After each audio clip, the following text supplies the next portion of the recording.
আসসালামু আলাইকুম সুপ্রিয় চিকিৎসকবৃন্দ, মেডিকেল হায়ার স্টাডি অ্যাপস এর পক্ষ থেকে আপনাদের সবাইকে আজকে শর্ট লেকচার সিরিজে স্বাগত। আমি আছি ডক্টর আব্দুল্লাহ নোমান। আপনাদের সাথে আজকে আমরা কথা বলবো ডেন্টিশন। তো আমাদের পেডিয়াট্রিক্স FCPS পার্ট 1 পরীক্ষা বলেন আর যে কোনো এন্ট্রান্স এক্সাম বলেন, পেডিয়াট্রিক্স ফ্যাকাল্টির জন্য ডেন্টিশনটা ইম্পর্টেন্ট। এমনিতে আমাদের বাচ্চাদের জন্য ডেন্টিশনটা একটা ইম্পর্টেন্ট রোল প্লে করে। তো চলেন আজকে শুরু করি আমাদের ডেন্টিশন টপিকসটা।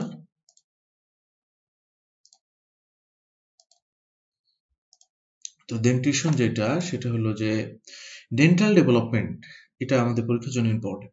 তো dental development includes mineralization, eruption and exfoliation. এই তিনটা নিয়ে আমাদের ডেন্টাল ডেভেলপমেন্ট হয়ে থাকে। During fetal life mineralization begins in second trimester.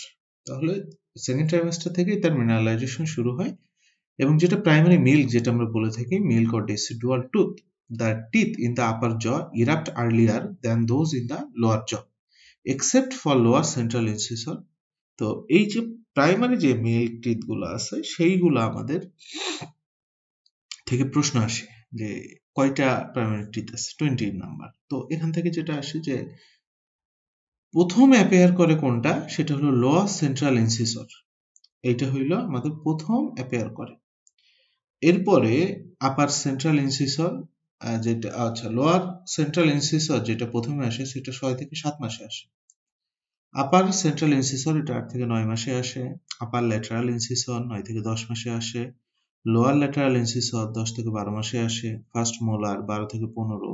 Canine teeth সেটা 18 থেকে 21, এবং সেকেন্ড মোলার যেটা, সেটা আমাদের সবার লাস্টে অ্যাপিয়ার করে। সেটা হইলো 21 থেকে 24 মাস বয়সে অ্যাপিয়ার করে। এরপরে আমাদের ইরাপশন হয়, যেটা আমরা পার্মানেন্ট টিথ ইরাপশন হয়, পার্মানেন্ট টিথ আসে। তো ফার্স্ট মোলার যেটা, সেটা আমাদের ইরাপশন হয় 6 থেকে 7 বছর বয়সে। সেন্ট্রাল এবং ল্যাটারাল ইনসিসর যেটা আছে সেটা 6 থেকে 8 বছর বয়সে। ক্যানাইন আর প্রিমোলার 9 থেকে 12 বছর বয়সে। সেকেন্ড মোলার 12 বছর বয়সে। থার্ড মোলার 18 বছর বয়সে অথবা তার পরে। Huge variation in normal eruption, not a dependable parameter to assess growth. Expected number of primary teeth in infant age in 6 months 6টা, age in month মাসে 6টা। আর delayed eruption diagnosis when there is no teeth erupted by approximately 13 month of age, মানে মিন দিয়ে আমরা বের করি, মিন plus 3 standard deviation. এবং যেটা আমাদের জানতে হবে সেটা হলো যে ডিলেড ডেন্টিশন এবং অ্যাডভান্স ডেন্টিশনের কজগুলো। তাহলে ডিলেড ডেন্টিশনের ভিতরে যেটা আছে, সেটার প্রথম কজ একটা ফ্যামিলিয়াল কজ হতে পারে, যে পরিবারে আর কারো ছিল, তো এদেরও সেটা হয়েছে ডিলেড ডেন্টিশন।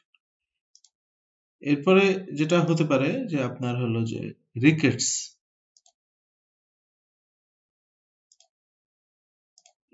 এর জন্য হতে পারে। তাহলে একটা হতে পারে ডিলেড ডেন্টিশন আর একটা অ্যাডভান্স ডেন্টিশন কজের ভিতরে।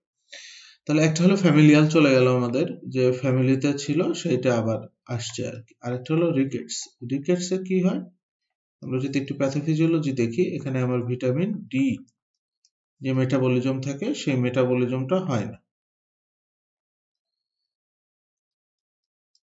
ভিটামিন ডি মেটাবলিজমের সাথে আমাদের ক্যালসিয়াম মেটাবলিজম জড়িত।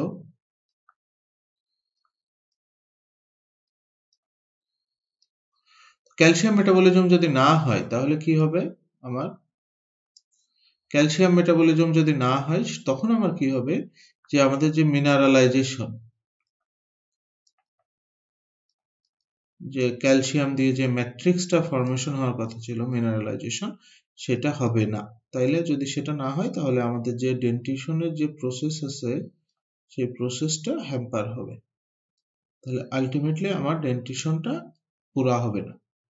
তাহলে এটা একটা কজ গেল আমাদের, যে আমাদের ফ্যামিলিয়ালের পরে প্যাথোলজিক্যাল একটা কজ, যেমন রিকেটস। এরপরে ইডিওপ্যাথিক অর ইনকন্টিনেন্টা পিগমেন্টাই, এটা আপনার আর কি ইডিওপ্যাথিক কারণে হতে পারে, এটা ইডিওপ্যাথিক হতে পারে, তারপরে ইনকন্টিনেন্টের জন্য হতে পারে, এইগুলো আর কি। এছাড়া কিছু এন্ডোক্রাইন কজ আছে, যেমন হাইপোথাইরয়েডিজমে হতে পারে। এরপরে কিসে হতে পারে, আমাদের ডাউন সিনড্রোমে হতে পারে। আচ্ছা, এই দুইটা একটু বলি যে হাইপোথাইরয়েডিজমে কি হয়। থাইরয়েড হরমোনটা আমাদের সকল ধরনের মেটাবলিজমে লাগে। থাইরক্সিনটা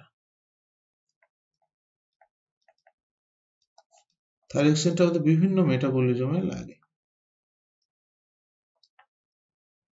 এর ভিতরে আমাদের মিনারেল আসে, ভিটামিন আসে। তো এই মেটাবলিজম গুলো যদি না হয় তাহলে আমাদের মিনারেলাইজেশন হয় না, যার ফলে আমাদের ডেন্টিশনটা ঠিকভাবে হয় না। ওকে, আর একটা যেটা বললাম ডাউন সিনড্রোম।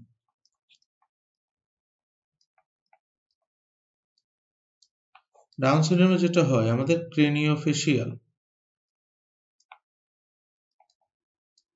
অ্যাবনর্মালিটি থাকে।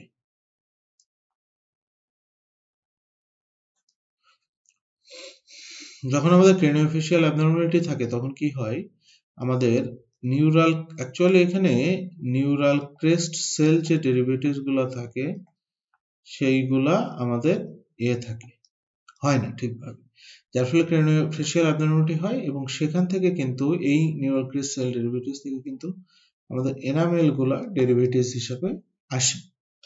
তো এই ডেরিভেটিভস গুলো যখন আসতে পারে না তখন আমাদের কি হয়, ডেন্টিশন প্রসেসটা আমাদের ডিলে হয়, ডেন্টিশন প্রসেসটা ডিলে হয়। তাহলে এই যে এইগুলা আমাদের সমস্যা হয়, এইগুলোতে আমাদের সমস্যা হয়। এরপরে আসে অ্যাডভান্স ডেন্টিশন, যেমন প্রিকশিয়াস প্রিউটারিটি এবং হাইপারথাইরয়েডিজম হতে পারে। তো এই কয়েকটা জিনিস আমাদের জানতে হবে যে ডেন্টিশন কখন হচ্ছে, মোলার টিথ কখন আসলো, পার্মানেন্ট টিথ কখন আসলো, প্রথমে কি আসলো, শেষে কি আসলো, এবং অ্যাডভান্স ডেন্টিশন এবং ডিলেড ডেন্টিশনের কজগুলো। তো এইগুলো আসলে পরীক্ষাতে আসে ডেন্টিশন থেকে। তো আজকের ডিসকাশনটা ডেন্টিশন রিলেটেড ছিল, আশা করি আপনারা একটা ধারণা পাবেন। তো আজকের আলোচনা এই পর্যন্তই। সবাই ভালো থাকুন, সুস্থ থাকুন।